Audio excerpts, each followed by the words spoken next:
Right, tell everyone your name, please. My name is Robin. Robin. All right, you had a terrible experience in a Seattle hospital. Tell us what happened. Well, my husband had been sick for 2 weeks and we were taking care of him at home. I was taking care of him at home and he wasn't getting better. And we were getting a little bit afraid because he's normally a very healthy person.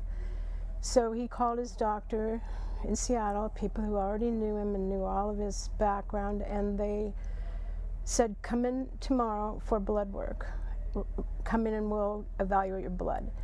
And so he did that, and then he went home, and then the next morning they called and they said, you need to go to the emergency right away. So they found something was bad in his blood, and we didn't feel that he had COVID. He had tested himself 3 times in 2 weeks, and he didn't have COVID. And he didn't take the shot? And we are not vaccinated. My whole family is not vaccinated.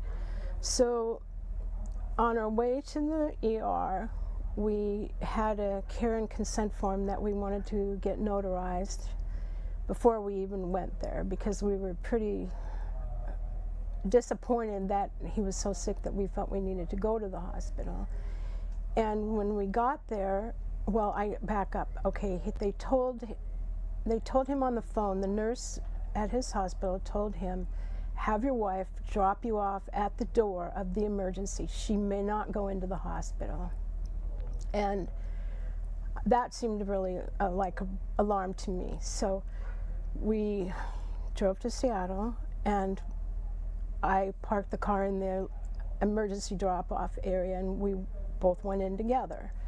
And immediately, right at the front where you check in, they said, you've got COVID. They kept telling him over and over again, you've got COVID. And he told them, no, I don't have COVID. I've tested myself. I do not have COVID.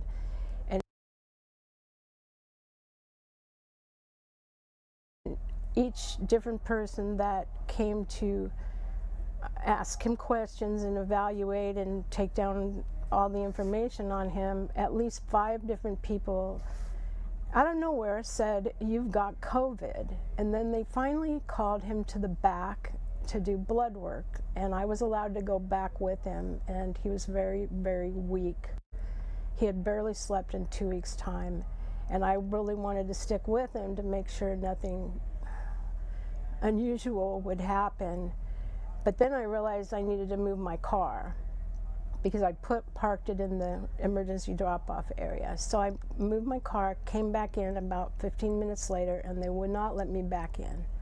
At the desk, at the front desk of the ER, they said, no, you cannot go in. He has COVID. He has COVID. And I said, no, he does not have COVID.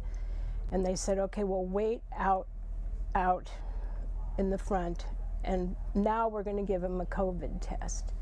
And so I waited and waited, and then about 15 minutes later, somebody came and they told me, yeah, he does not have COVID. You can come in. And that was the beginning of our hospital experience. And as it turned out, he had sepsis and he needed a heart surgery.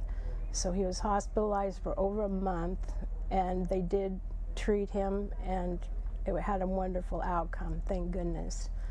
But one last thing was that when we were in the hospital, after he was admitted, a couple days in, a nurse said, oh, I recognize your name. I was told to prepare a COVID room for you.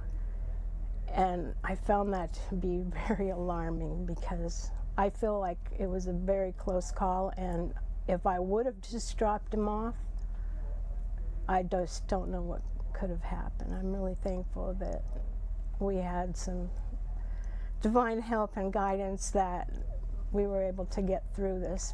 But I feel it's an important story because this was in about May of 2023, not in the middle of the pandemic, but at the ending of the height of it. And those hospital protocols are real. Those hospital protocols are still happening, I believe. So that's my story. Well, thank you for telling us, and you're right, we need to stay, but if we have to go to hospital, you have to stay with your loved ones. Yes.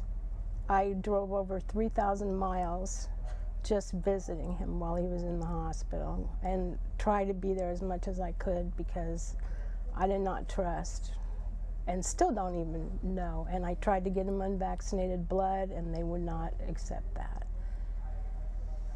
So Well, I did everything I could. Yes, you did everything. Well, you did a lot. You saved your husband. So thank you. Thank you. Thanks for all your work. This and all CHD TV programming is made possible by generous support from viewers like you. Please consider making